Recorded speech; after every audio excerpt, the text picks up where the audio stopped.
Good morning. Good morning. Those of you who are hearing this tape may catch a background of children playing outside because this is Labor Day in Hawaii and all of our doors are open and all of the children are on holiday.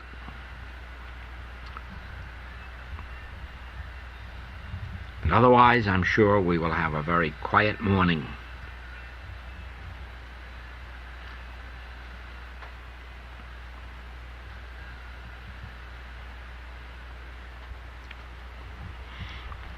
You will notice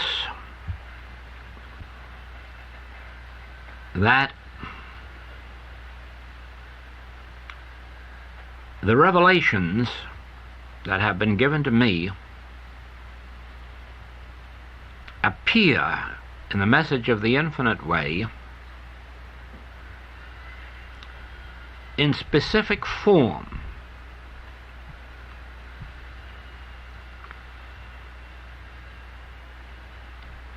I have not revealed the experiences that brought these forth,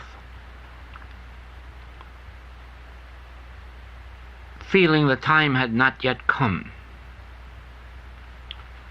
But the fruitage of the experiences have been given to you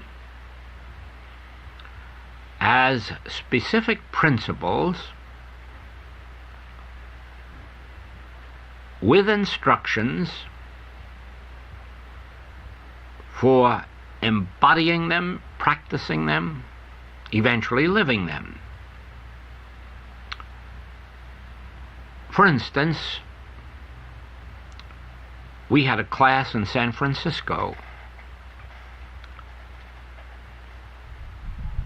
and the theme of that entire class was my conscious oneness with God constitutes my oneness with all spiritual being and idea. And this was incorporated into a manuscript and is now incorporated into books published in the United States, England, and beginning to be published in other countries and languages. Now, if you were to study this book with that theme in mind,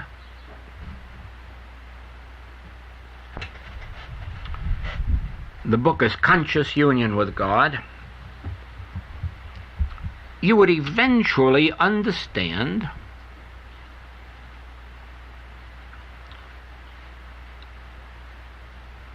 what you have witnessed as the demonstration of the infinite way. In other words, you would understand how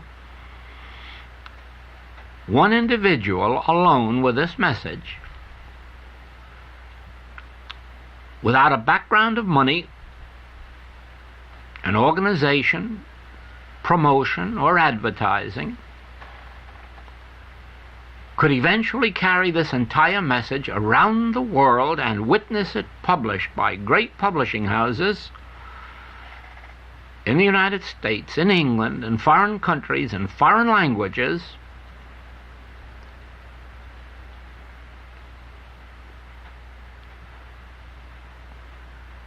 without any attempt to draw anyone to this message or seek any followers of it or hold them in any memberships or dues. And yet what you have witnessed of the worldwide activity of this is the actual demonstration of the principle revealed in that book. My conscious oneness with God has made me one with every one of you who has been drawn to this message in any part of the globe, because I have not humanly sought you out. I have not humanly advertised for you. I have not humanly proselyted or allowed anyone else to proselyte for you. Therefore, you, wherever you are on the face of this globe who are studying the message of the infinite way, you have been drawn to this message and to me because my oneness with God has made me one with your spiritual identity, and we have become one.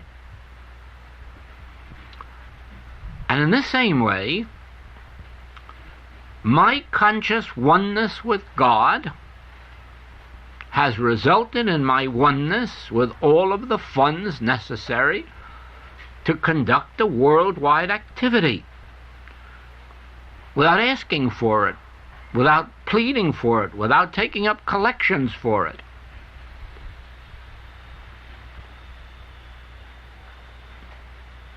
My conscious oneness with the source of all life, God, has raised up publishers where literary agents never could succeed in getting them.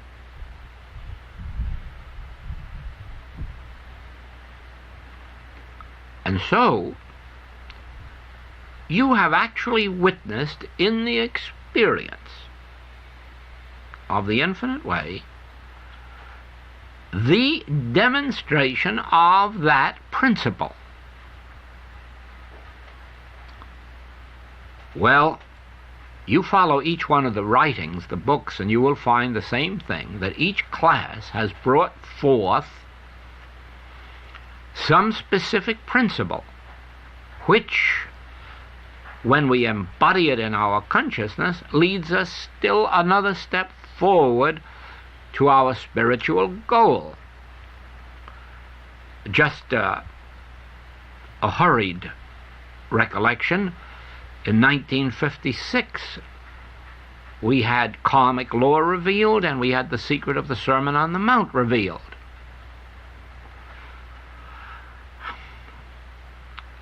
In 1959 we had the letter of truth as applied to spiritual healing, that is, impersonalization and nothingization. 1960 or 61 we had the raising of the Christ in you. And so you will discover that step by step these revelations have been given to me, and then through classes and writings have been given to you, each one of which must have brought about a greater spiritualization of your consciousness, what we call the peeling off of the onion skins, the refining of consciousness, the purification of consciousness, and each book, each class, each principle taken into our consciousness has prepared us for the one ahead.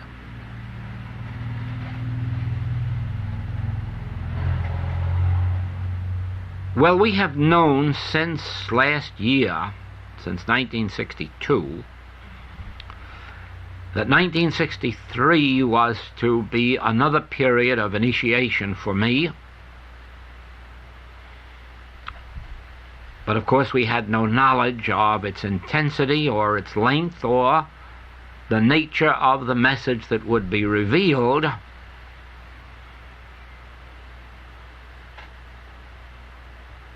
But whereas always, since my first spiritual experience, living in two worlds has been difficult for me, living in that higher consciousness and then coming down to earth, going back into that consciousness and coming back down into earth, it has always been difficult for me, but never as difficult as this year. And therefore, it is not unnatural that this year should reveal a higher unfoldment, a higher consciousness, and all the way through the talks which have been mimeograph throughout this year, you will find that something has been breaking through, leading to a message of going beyond words and thoughts, going beyond the mind. I think you'll find all of those terms and expressions in the manuscripts of this year. And so it is not surprising that as we come to the final steps of this revelation, that it should be revealing to us the nature of life as it is lived when we get beyond the mind and beyond thoughts, beyond taking thought, beyond reasoning. And so in these past 3 weeks, while at the very high point of this initiation period,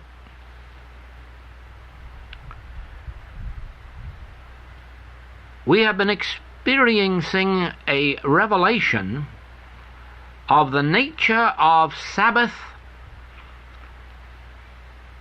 and of grace.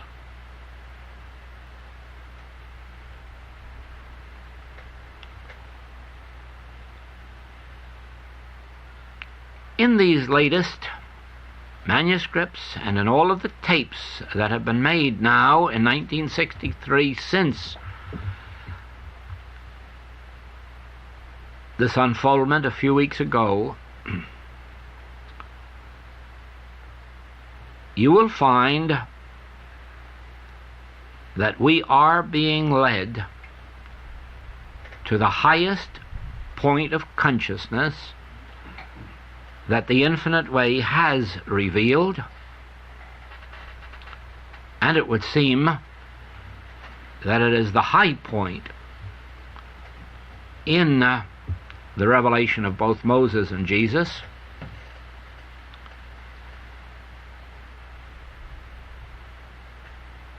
and probably also that of Buddha.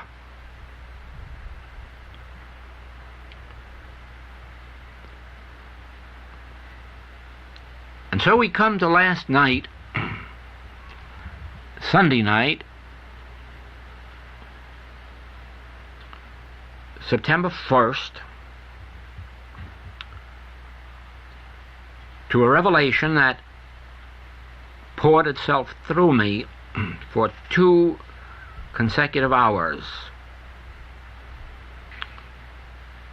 And it started with a reminder of the nature of the middle path of the infinite way.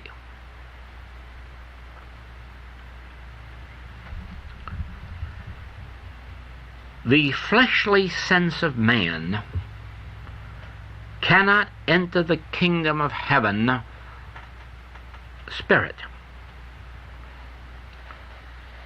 The healthy fleshly sense is as illusory as the sickly sense. The sense of good man is as illusory as the sense of bad man. The middle path, or spiritual consciousness, does not engage in exchanging the sense of erroneous man to the sense of correct man, but knows only the spiritual man or the Son of God. In our healing work, we are unseeing or unknowing the corporeal sense of man, the physical sense of man, well or sick, rich or poor, good or bad. Now just remember, we are not unseeing or unknowing a corporeal man or physical man, for there isn't any. We are unknowing or unseeing the corporeal or physical sense of man.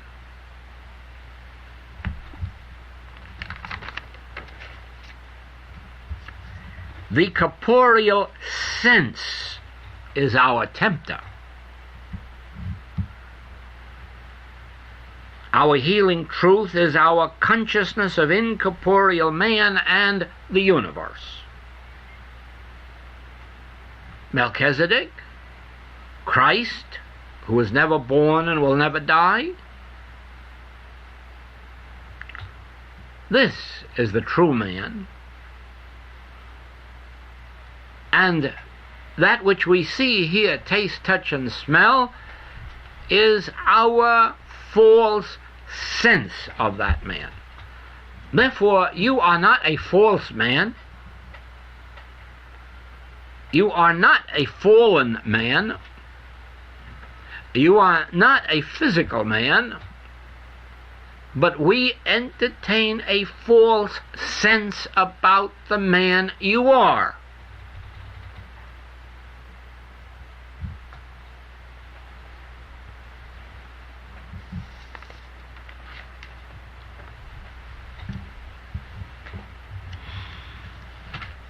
We start on the spiritual path to learn the truth, study the truth, and practice the truth. We never attain the goal of realization until we reach beyond the mind and its knowing truth, to become the truth. That which I am seeking, I am. On the mount, high consciousness, Moses realized I am, and thereby became I am. There remained still a sense of Moses. He speaks of himself as being slow of speech. But the realization of I am prevailed, and he led the Hebrews out of slavery. The finite sense of Moses could not enter the promised land.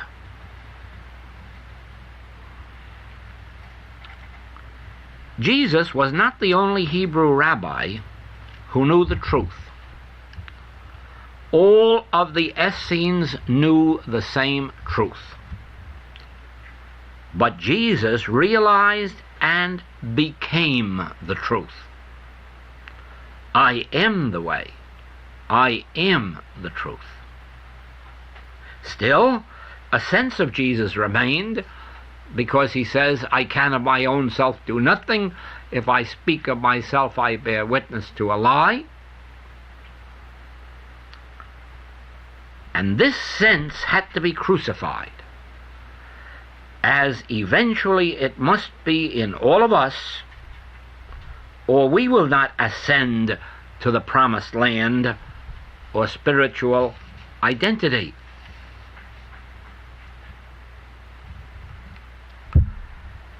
Had Moses been able to crucify the mortal sense of Moses which still remained, he would have been able to enter the promised land or heaven. Jesus' realization of the need to crucify or rise above the seeming mortal sense of self enabled him to make the ascension.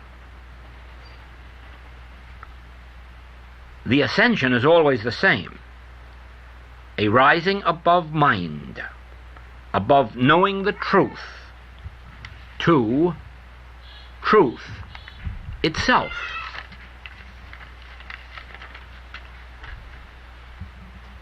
In all of our classwork, probably even in the writings,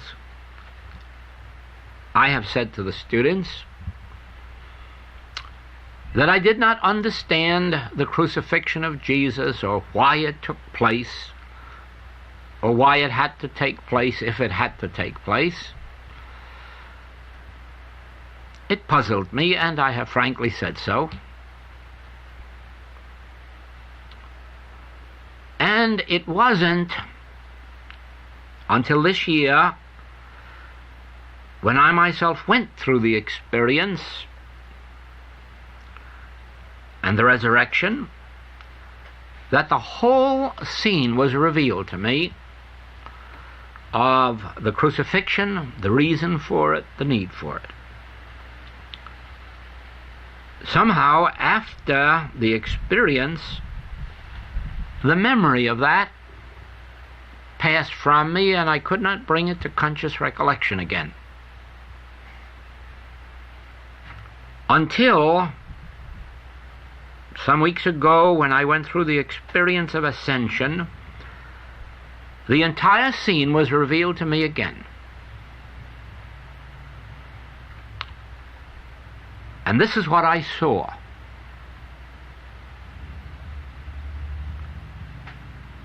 In Jesus' statement, "Thou seest me, thou seest the Father that sent me, and I am the way, the truth, and the life,"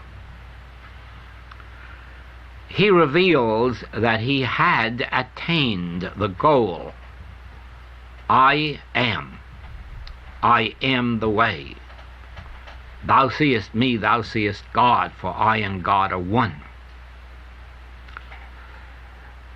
But there was an experience in which he proved it.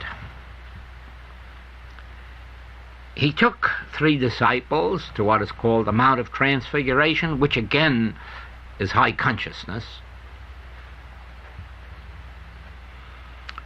And he revealed to them the Hebrew prophets who were supposed to have been dead.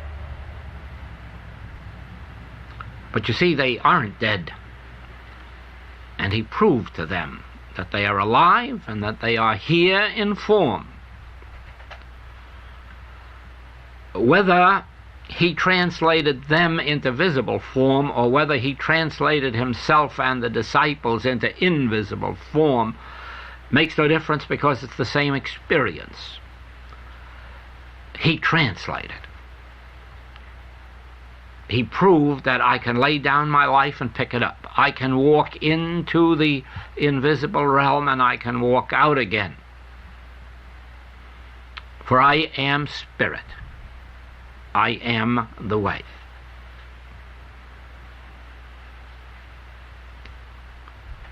And so from this, I know now that crucifixion was not necessary for Jesus, and he could have avoided it. We read that Moses was translated. He did not die, did not know death. If this is true, he did enter the promised land. But his followers weren't aware of it because he was not corporeally present with them as they continued their journey. But he must have entered the promised land, because the promised land is the invisible life of the Spirit, if he was translated. Enoch was translated without knowing death. Elijah was translated without knowing death. Isaiah may have been translated without knowing death. And therefore it was shown to me on this occasion that Jesus could have translated without knowing death. But when he became aware of the betrayal, the trial, and the threatened crucifixion, he chose to accept corporeal death in order to reveal to his disciples that death is not an experience, it is an illusory sense that must be seen through, that must be understood. It is not a condition that you actually go through. No one has ever died. There is no death. God has never arranged for a death. God has no pleasure in your dying. Therefore, death is an experience only of corporeal sense, the sense that tells us we are physical, mortal, finite. It is never an experience of our own being. And by permitting himself to experience corporeal death, he revealed that there is no such thing. And he revealed himself in what appeared to be the same old corporeal form with all its wounds. Then, having served the purpose, he had no other function here on earth.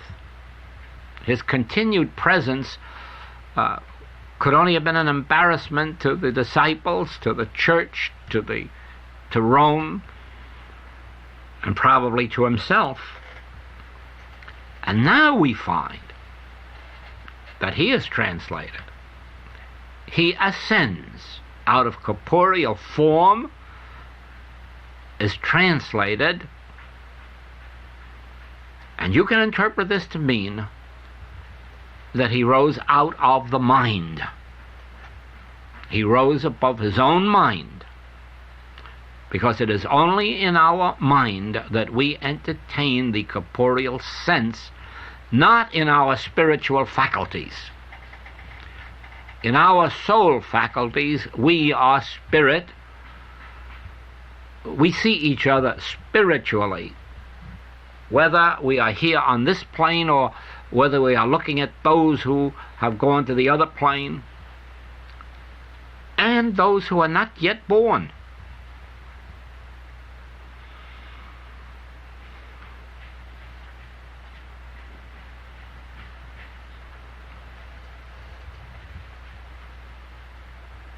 Now, the purpose of this revelation given me last night is, of course, the proof of the message you have been receiving this year, that there must come a rest to my people, and there must come a rest from the activity of the mind, taking thought for our lives, fearing for our lives, constantly knowing the truth in order to avoid some experience. There must come a rest, a Sabbath, and in the Sabbath we live by grace, because now I do not know the truth. I am the truth, and truth reveals itself to me.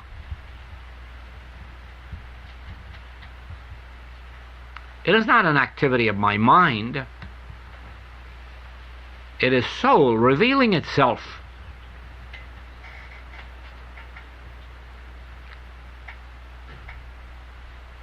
And so just think that when you reach that place where, instead of searching for a truth, feverishly reading or studying for a truth,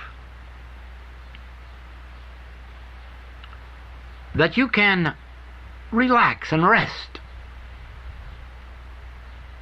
in the truth without taking thought, without speaking or thinking. Be a state of awareness, and then discover the meaning of man shall not live by bread alone, but by every word that proceedeth out of the mouth of God. And you will then discover that every word, every feeling, every emotion, every thought that comes to you from the deep withinness of you is what you now live by.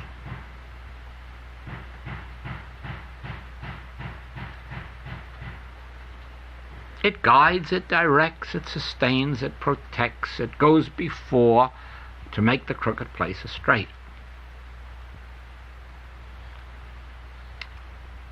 our ultimate goal must be to live in God and through God and as God. Otherwise, how could the Master have revealed, "Take no thought for your life"?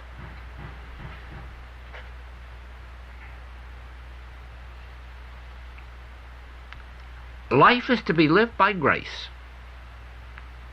without might, without power. It is to be lived by every word of God that we receive in our consciousness. In our teaching, we are feeding the students with all of these words of God that have been revealed to us, for them to take into their mind and bury deep in their consciousness, until they too rise above the level of the mind.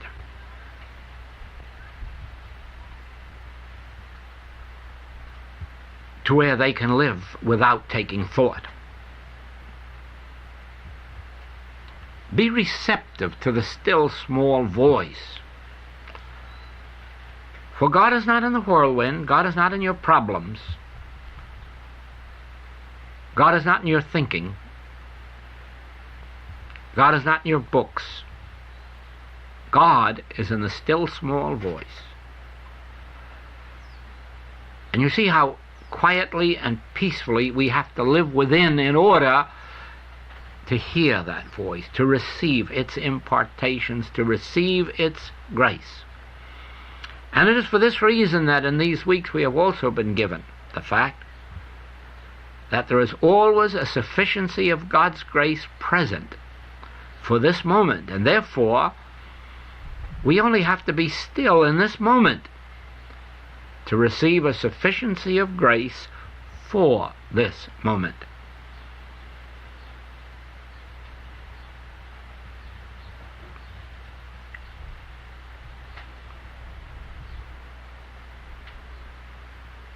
Throughout the message of the infinite way, the goal has been the attainment of the realization that that which I am seeking, I am.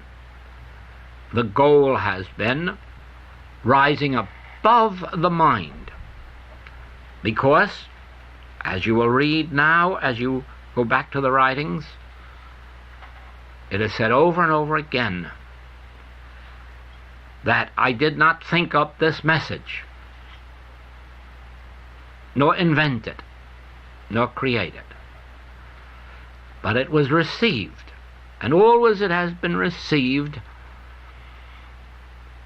through listening, sometimes in periods of initiation, sometimes on the platform while giving lectures and classes, but always while in a state of receptivity.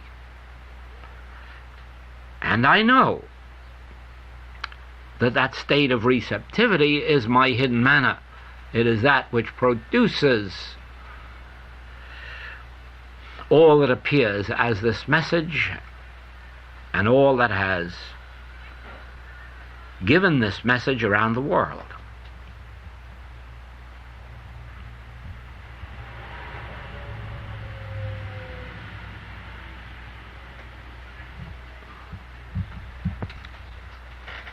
And now you will discover this as you have learned to work hard and long with the principles of the infinite way. So you must learn to stop doing this, sometimes for a day or two, and say, let me not trust in my mind,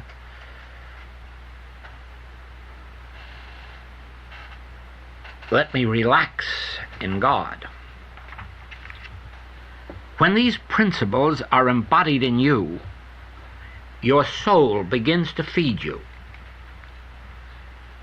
But until you really have that hidden manna, keep on with all of these principles that we are going through. But do not make it an 8-hour day. Take time out to work in the garden or read a good book or perhaps a good novel. Never believe that the infinite way is trying to teach you to mentalize.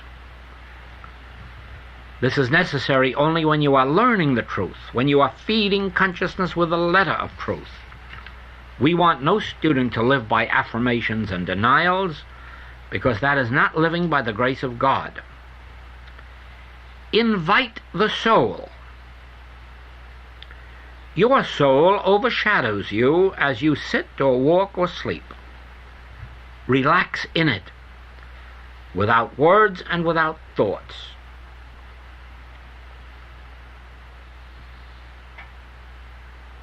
The Infinite Way message has been leading you to the place where you live without words or thoughts. The fruitage of abiding in these principles is a period of rest, and this is the true meaning of the Sabbath, which Moses gave to the Hebrews. The Sabbath he gave the Hebrews was a period of rest forever. Labor for 6 days, yes. Labor to know these principles. But then you come to a place of Sabbath, which means for the rest of your days you live by the grace of God, by my Spirit. Eventually you come to a place where you do realize, oh, I is God. And the word that it imparts to me is the bread, the meat, the wine, and the water. You are then entering your Sabbath. When you have attained quietness and confidence, you have entered the Sabbath. See what happens on the 6th day. In the meantime his disciples prayed him, Master, saying, Master, eat. But he said unto them, I have meat to eat, that ye know not of. Do not go to the city. Do not go out and get it. Rest in the Sabbath of I have. I and the Father are one, and all that the Father hath is mine.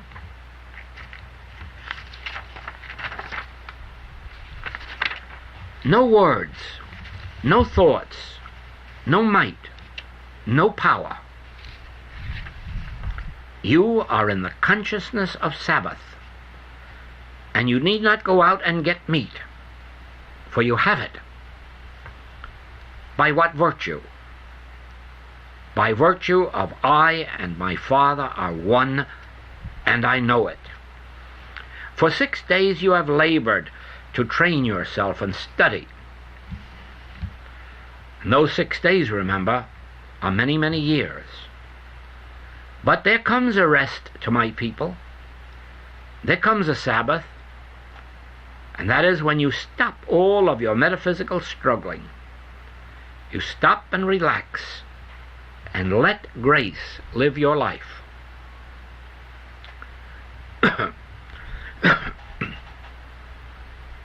So when you come to the 6th day of your exercise, just smile. I do not have to pray for anything.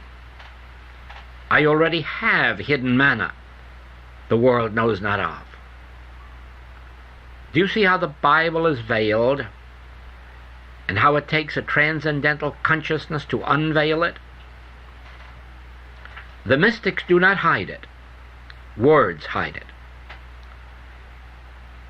There are some of you students here in Hawaii. There are other students in California, Chicago, New York, England, Holland, Sweden, New Zealand, South Africa, who are in the 6 days of labor. But the few who have been listening with the inner ear to the message of the last few months must be entering the period of Sabbath. When a person is in the Sabbath, they will say, I do not know any truth. The only truth I know is what is coming through today. I cannot live on the quotations of yesterday. As far as I am concerned, I am in the period of unknowing. I am living in the period of unknowing every day, when I go within only to receive the manna for today, to listen for thy voice. You can recognize when a person is in the Sabbath, because they realize thy grace is my sufficiency for this moment, and they are satisfied. They are resting not only in the assurance that thy grace is my sufficiency, but that there is a sufficiency of thy grace. You can tell when a person is in the consciousness of grace. They have settled into a consciousness of peace.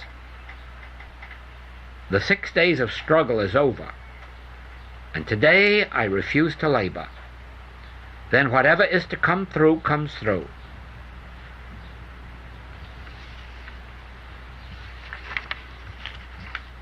Remember this: your study has taught you that everything in the infinite way is a spiritual interpretation of Scripture.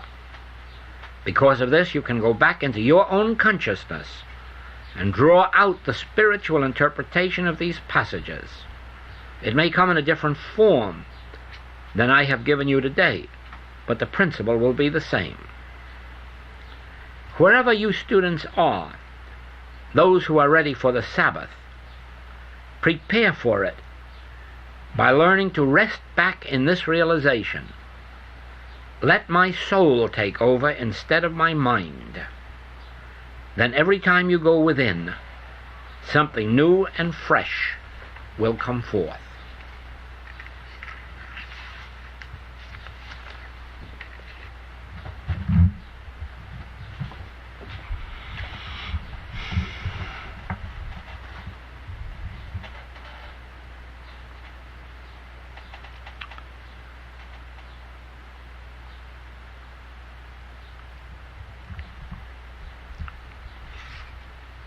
The infinite way says over and over again that it is not so much a teaching as an experience. And now do you see what it means? It is a teaching, of course, but it is a teaching that is intended to take you through the 6 days of labor, of thinking, of knowing the truth, of searching for truth, of pondering truth, meditating on truth, until you go beyond words, thoughts, the activity of the mind or intellect, and can rest in quietness and in confidence, because you are now no longer living your own life. Now every word that flows from God into your awareness becomes the bread and the meat and the wine and the water. It becomes health and strength and vitality and all of those things that are necessary for our experience. Again, the infinite way has said that the reason we are on earth is to show forth God's glory, not our own. It was never meant that we should glory in our wisdom, in our art, in our science, in our skill, but rather that we should recognize that what appears to the world as these is not really ours but His. My doctrine is not mine, but His that sent me. In other words,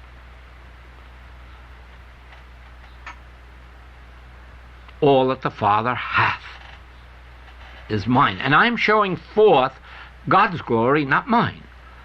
I am speaking in the message of the infinite way, God's message, not mine. I am showing forth as the prosperity, success of the infinite way, not my prosperity or success, but His glory, His grace. For it is repeated to you 1,000 times in 1,000 ways that only His grace has raised up students, publishers, money, travel, workers.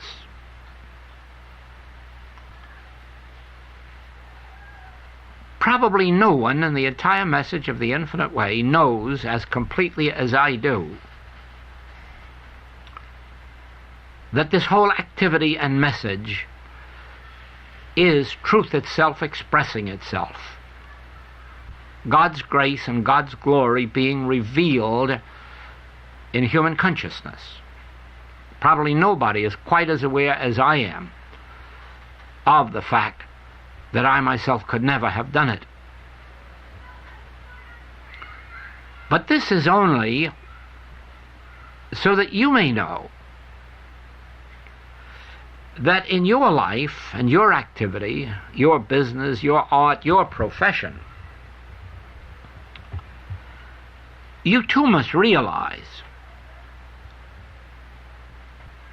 that the nature of your experience is that God may be glorified, that God may speak through you, or God may sing through you, or God may play through you, or God may act through you, or God may do business through you. But always that it is God functioning through and as your individual being. You see, in all of us, there remains a finite sense of self, which in the last analysis must be crucified. Moses had it in that feeling of his unworthiness. Jesus had it for a great while in his feeling of, I can of my own self do nothing. I have it definitely in this knowledge that I could not bring forth or function the message of the infinite way. And each of you has it in the measure that you believe you have a skill or a wisdom or an art. In that degree, you still have it. And in the degree that you have it, ultimately, that will have to be crucified. Until, in the end, you can realize, I do not have any truth, I do not know any truth, I do not have any skill, I do not have any art. I am the truth, I am the art, I am the skill. And in that moment, humanhood has died, and Christhood has been born in its fullness and revealed in its fullness, and the ascension or translation can take place.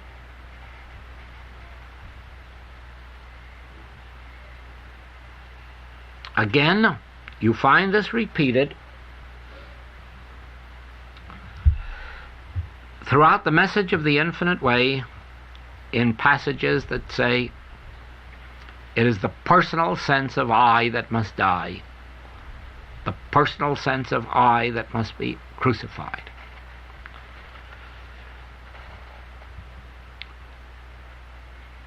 Then all of our studies, all of our knowing the truth, all of our healing ministry must eventually lead us to the period of Sabbath or grace, which is the full and complete surrender of self, that God may live on earth as he is living in heaven. The two become one. There is no longer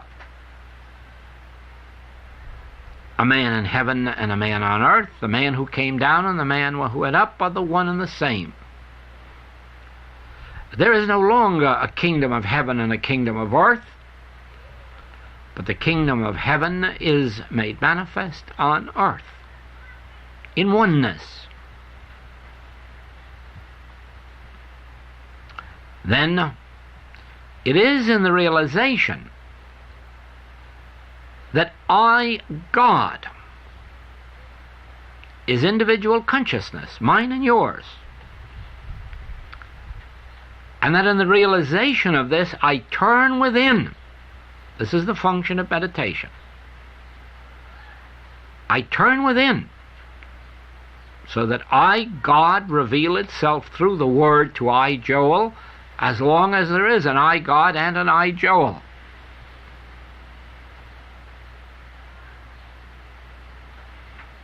This is getting very close to oneness when I, God, and I, Joel, can sit in the same chair and commune with each other.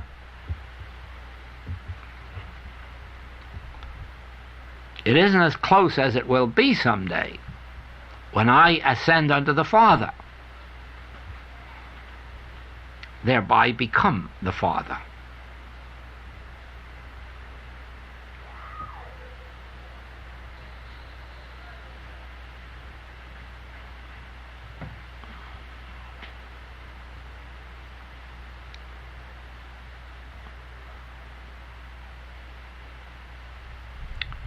Those students who will realize then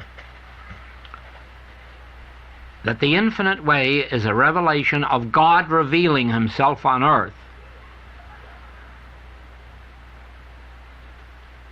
will of course understand that the purpose of it, the function of it, is that you may go and do likewise.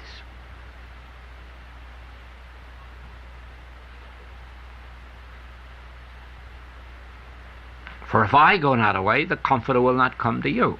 If you keep thinking of this as the demonstration of Moses or Jesus or Isaiah or John or Paul or Joel or anybody else, you will miss the fact that each one has demonstrated this in order to reveal the universal nature of truth.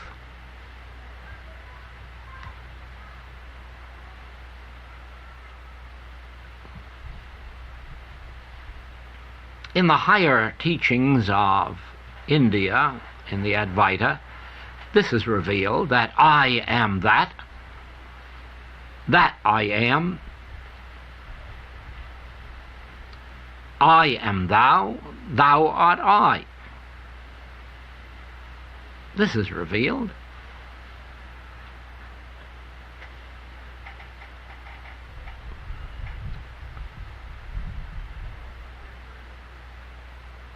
And of course,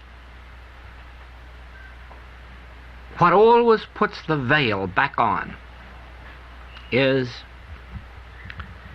that those who are not yet attained, those who have not yet come into spiritual awareness, into the demonstration of their spiritual selfhood,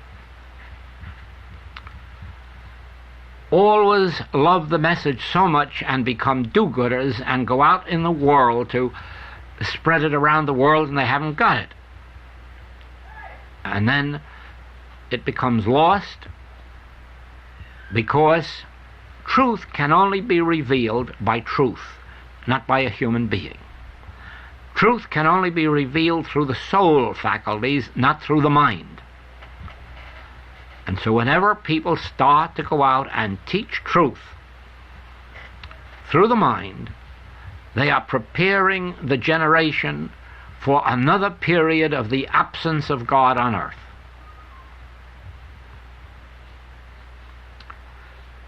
It is always the do-gooder that gets in the way of spiritual demonstration.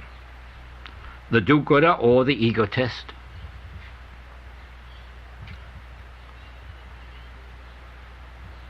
It is for this reason that when you have an organization, you must have a certain amount of people as teachers and so forth, and because you can't wait for those who are spiritually attuned, you take the nearest to it. But it is because we are not organized that we can be satisfied if we find 1 or 2 or 3 or 4 or 5 or 6. And if we never have more, it will make no difference, because 1, 2, 3, 4, 5, or 6 can do more for this world than 10,000 unillumined.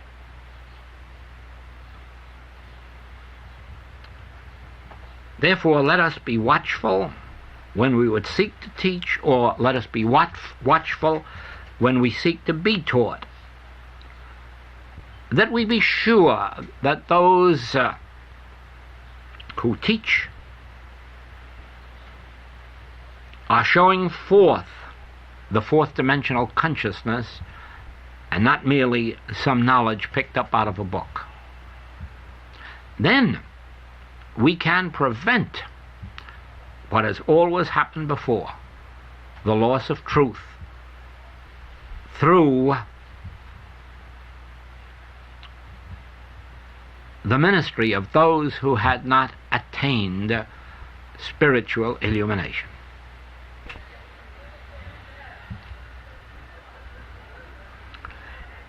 Remember that this rising above the mind, above words and thoughts, does not eliminate the mind or words or thoughts. But we are not living by them. For instance, was there not a day in our metaphysical background when we lived primarily by affirmations?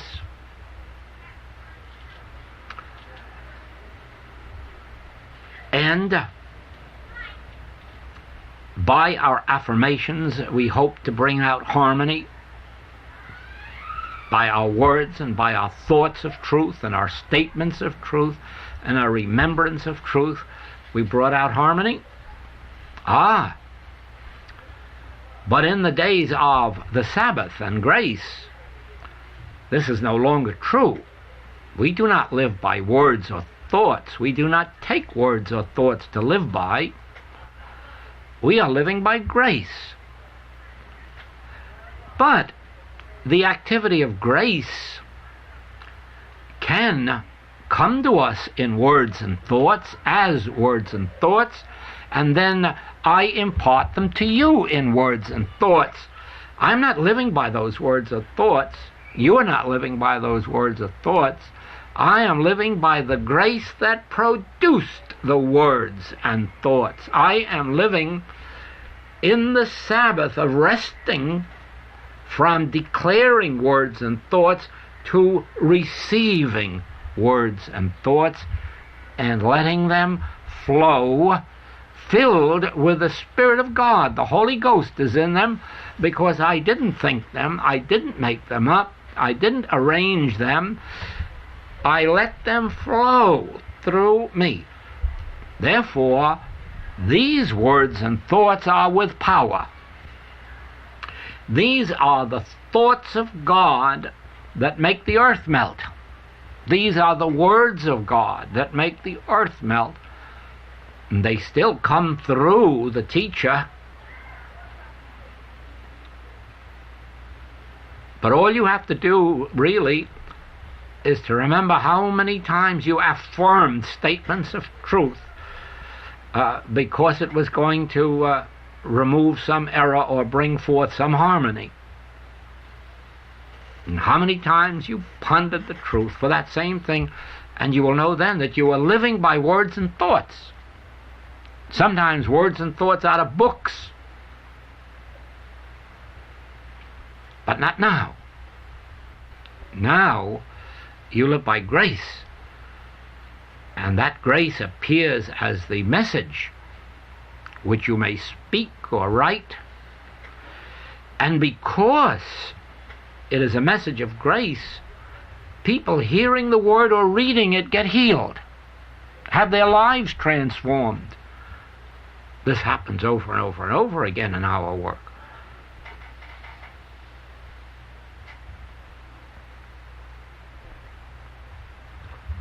Thank you.